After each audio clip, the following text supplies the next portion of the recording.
Hello student, स्वागत है आप सभी का इस वीडियो में। आज हम लेकर के आ चुके हैं कक्षा 10वीं के विद्यार्थियों के लिए विषय हिंदी प्री बोर्ड परीक्षा के सभी प्रश्नों के उत्तर। जी हां स्टूडेंट्स, आज इस वीडियो के अंदर आपको प्रश्न 1 से प्रश्न 23 तक के सभी प्रश्नों के उत्तर मिलने वाले हैं। तो चलिए फिर आज का ये वीडियो स्टार्ट करते हैं। और वीडियो में आगे बढ़ने से पहले आप सभी से एक छोटी सी रिक्वेस्ट है कि यदि आपने अभी तक चैनल को सब्सक्राइब नहीं किया है तो सबसे पहले चैनल को सब्सक्राइब कीजिए, बेल आइकन को प्रेस करके ऑल पर सेट कर लीजिए ताकि जब भी हम नेक्स्ट वीडियो अपलोड करें तो आपके पास नोटिफिकेशन पहुंच जाए। तो यहाँ पे देखिए स्टूडेंट्स, इससे पहले पार्ट फर्स्ट हम अपलोड कर चुके हैं। पार्ट फर्स्ट के अंदर प्रश्न क्रमांक 1 से लेकर प्रश्न क्रमांक 5 तक के उत्तर आपको प्रोवाइड करा दिए गए हैं। लेकिन जल्दी जल्दी हम प्रश्न 1 से प्रश्न 5 तक के उत्तर देखेंगे और उसके बाद प्रश्न 6 से प्रश्न 23 तक के उत्तर देखेंगे। तो सबसे पहले देखिए यहाँ पे जो पहला प्रश्न दिया गया है, सही विकल्प चुनकर लिखिए। इसमें सबसे पहले प्रश्न का करेक्ट आंसर हो जाएगा ऑप्शन बा। दूसरा प्रश्न है जो रामचरितमानस की भाषा है तो अवधी भाषा हो जाएगी। तीसरा प्रश्न है रौद्र रस का स्थायी भाव होगा तो रौद्र रस का स्थायी भाव होगा क्रोध। ऑप्शन थर्ड आपको टिक कर देना। चौथा प्रश्न है नेताजी की मूर्ति लगवाई गई थी तो इसका उत्तर हो जाएगा नगर पालिका द्वारा नेताजी की मूर्ति लगवाई गई थी। पांचवा प्रश्न है चिकित्सालय का समास विग्रह होगा तो चिकित्सालय का समास विग्रह है चिकित्सा के लिए आलय। ऑप्शन सा आपको यहाँ पे टिक कर देना। छठवा प्रश्न यहाँ पे आप देख सकते हैं, सांप निकलने पर डरकर भागे भोलानाथ आकर छिपे तो इसका उत्तर हो जाएगा मैया के आंचल में। ऑप्शन दा वाला। इसके बाद दूसरा प्रश्न आपका यहाँ से शुरू हो गया है, रिक्त स्थान में सही विकल्प चुनकर लिखिए। तो फिल इन द ब्लैंक्स यहाँ पे आ चुके हैं, रिक्त स्थानों की पूर्ति आपको करना है। सबसे पहला प्रश्न है यहाँ पे देखिए, विदा के समय माँ को अपनी बेटी अंतिम पूंजी प्रतीत हो रही थी तो यहाँ पे आप क्या लिख देंगे, अंतिम लिख देंगे। दूसरा प्रश्न है काव्य की शोभा बढ़ाने वाले धर्म यहाँ पे क्या कहलाते हैं, अलंकार कहलाते हैं। यहाँ पे अलंकार आपको लिख देना है।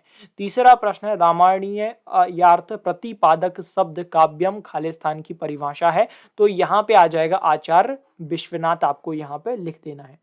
इसके बाद चौथा प्रश्न है आत्मकथा में लेखक स्वयं के जीवन का वर्णन करता है, यहाँ पे स्वयं आ जाएगा।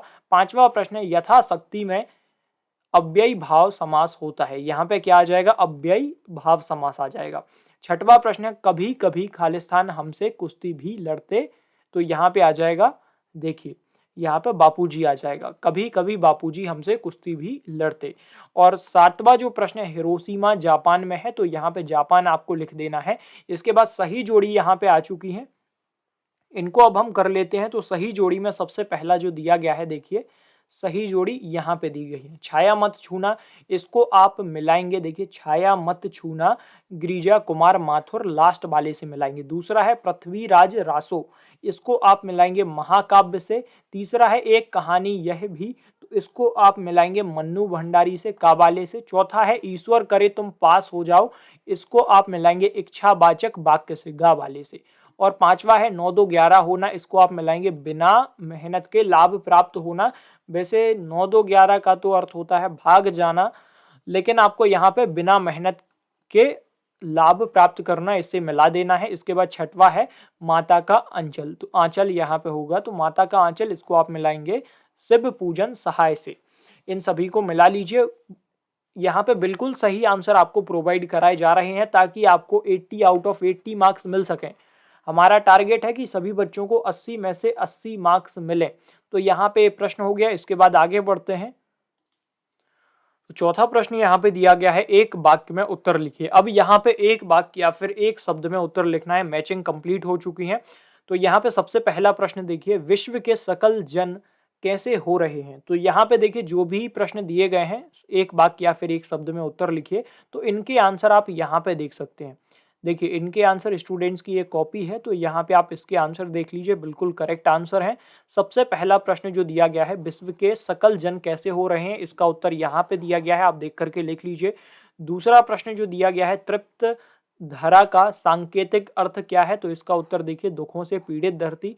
इसके बाद तीसरा प्रश्न जो दिया गया है वर्ण मात्रा यति आदि से नियोजित शब्द रचना को क्या कहते हैं, तो यहाँ पे इसका उत्तर दिया गया है छंद। इसके बाद चौपाई छंद में कुल कितनी मात्राएं होती हैं, तो यहाँ पे इसका उत्तर आप देख सकते हैं। इसके बाद नेताजी की मूर्ति कितनी ऊंची थी, तो 2 फुट ऊंची थी। इसके बाद सातवां प्रश्न देखिए, हाँ, सातवां छठवां प्रश्न, उपासना करने वाला क्या कहलाता है? उपासक कहलाता है। और हिंदी का पहला आंचलिक उपन्यास कौन सा माना जाता है? तो मेला आंचल। यहाँ पे मेला आंचल लिख देना है आपको। इसके बाद आगे बढ़ते हैं, पांचवा प्रश्न आ गया है, सत्य असत्य लिखिए। तो सत्य असत्य आपको यहाँ पे लिखना है। देखिए, राजा का धर्म है कि प्रजा को ना सताए। तो राजा का धर्म है कि प्रजा को ना सताए, बिल्कुल सही हो जाएगा, ये आपका सत्य हो जाएगा। दूसरा है, खंड काव्य मुक्तक काव्य का एक भेद है। तो ये आपका असत्य हो जाएगा, गलत हो जाएगा। इसके बाद तीसरा प्रश्न, कहानी उपन्यास की अपेक्षा छोटी होती है। तो बिल्कुल सही है, ये आपका सत्य हो जाएगा यहाँ पे। चौथा प्रश्न है, प्राचीन भारत में स्त्रियां अत्यंत विदुषी थी। ये आपका क्या हो जाएगा? सत्य हो जाएगा, बिल्कुल सही है। पांचवा प्रश्न, सिद्धार्थ स्वस्थ है विधिवाचक विधिवाचक वाक्य है। ये आपका सत्य हो जाएगा। इसके बाद छठवा है, तारकेश्वर नाथ ही भोलेनाथ थे। बिल्कुल सही है, ये आपका सत्य हो जाएगा। दूसरा बस आपका असत्य रहेगा, बाकी सब सत्य रहेंगे। इसके बाद देखिए, छठवां प्रश्न देख लीजिए, यहां से स्टार्ट हो जाता है। इससे पहले मैंने एक वीडियो और अपलोड किया था जिसमें सभी ऑब्जेक्टिव टाइप यहां तक के आंसर आपको प्रोवाइड करा दिए थे। अब यहां प्रश्न क्रमांक 6 से लेकर हम उत्तर देखने वाले हैं। तो प्रश्न क्रमांक आपका छठवा है, यहाँ पे छायावाद की 2 विशेषताएं लिखिए। तो छायावाद की 2 विशेषताएं आपको यहाँ पे लिखनी है और भक्ति काल की 2 विशेषताएं आपको यहाँ पे लिखनी है। तो छठवें प्रश्न का उत्तर यहाँ पे दिया गया है। बैकग्राउंड नॉइज थोड़ा बहुत आ सकता है, तो इसको इग्नोर करते हुए चलिए और यहाँ पे ध्यान दीजिए। देखिए, छठवें प्रश्न का उत्तर यहाँ पे दिया गया है कि भक्ति काल की 2 विशेषताएं लिखिए। तो भक्ति काल की 3 विशेषताएं लिखी गई हैं, जबकि आपको 2 लिखना है। तो जो आपको सही लगे उनको आप लिख दीजिए।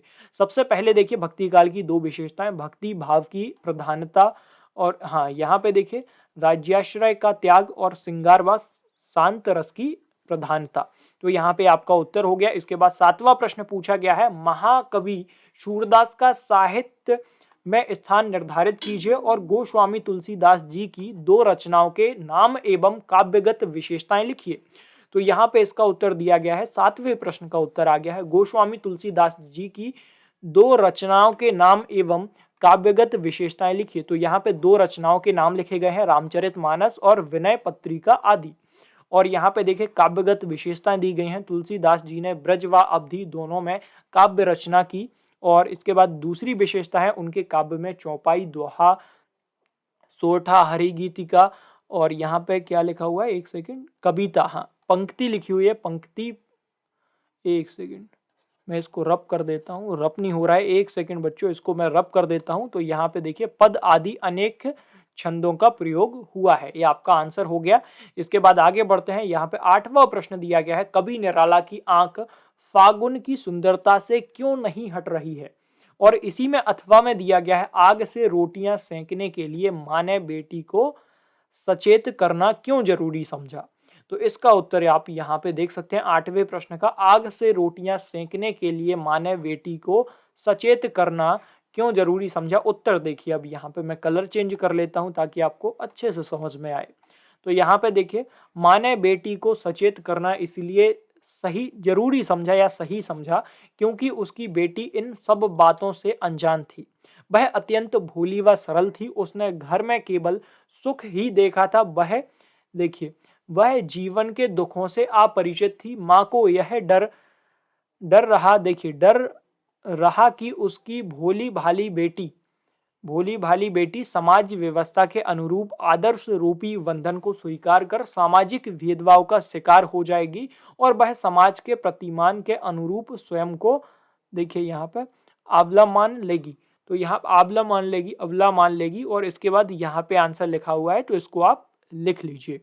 इसके बाद बच्चों आगे बढ़ते हैं। यहाँ पे देखिए, 9वां प्रश्न आ गया है, महाकाव्य की परिभाषा उदाहरण सहित लिखिए और छंद किसे कहते हैं। तो यहाँ पे देखिए, छंद किसे कहते हैं और छंद के प्रकार यहाँ पे लिखे गए हैं। तो इनको आप बहुत अच्छे तरीके से लिख लीजिए। तो यहाँ पे इसका पूरा आंसर स्क्रीन पर आपको दिख रहा होगा, कंप्लीट आंसर प्रोवाइड कराए जा रहे हैं। यहाँ पे 9वें प्रश्न का उत्तर हो गया। इसके बाद देखिए बच्चों, 10वां प्रश्न यहाँ पे दिया गया है। देखिए, असंख्यानक गति, यहाँ पे से क्या तात्पर्य है, उदाहरण सहित लिखिए और पाठ मुक्तक काव्य से क्या आशय है, उदाहरण सहित लिखिए। तो 9वें प्रश्न हो गया अपना। 10वां प्रश्न यहाँ पे आ गया। 10वें प्रश्न का उत्तर यहाँ पे दिया गया है, इसको भी आप देख करके लिख लीजिए। वीडियो को पॉज कीजिए या फिर स्क्रीनशॉट लेकर के इसका आंसर भी नोट डाउन कर लीजिए।